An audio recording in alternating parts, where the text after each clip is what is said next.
வணக்கம் நண்பர்களே.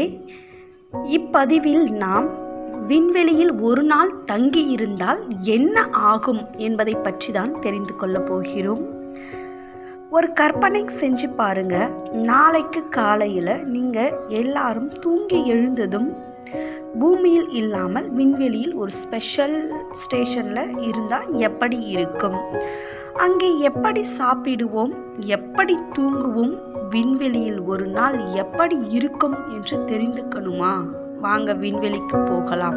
நாம் பூமியில் இருக்கும் பொழுது ஒரு நாளைக்கு ஒரு முறை மட்டுமே சூரிய உதயத்தை பார்ப்போம். ஆனால் விண்வெளியில் நாம் பயணிக்கும் பொழுது ஒரு நாளைக்கு 16 முறை சூரியன் உதிக்கும். ஏனென்றால் பூமி அவ்வளவு வேகமாக சுற்றி வருகிறது.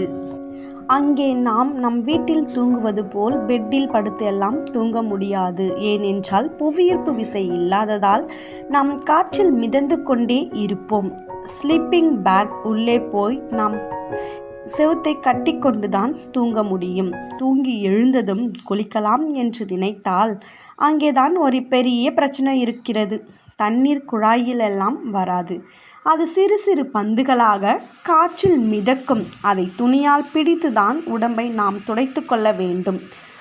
அடுத்து நாம் பூமியில் சாப்பிடுவதைப் போல் விதவிதமாக எல்லாம் அங்கு சாப்பிட முடியாது. ஸ்பெஷல் பேக் செய்யப்பட்ட உணவுகளையே நாம் சாப்பிட முடியும்.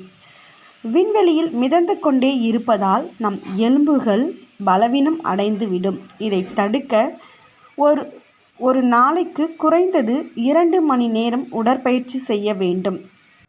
விண்வெளியில் இருந்து வெளியே பார்த்தோம் என்றால் மேகங்கள் இல்லாத நீல நிற பூமியை பார்க்கும் பொழுது கிடைக்கின்ற அந்த அற்புத உணர்வே தனிதான்.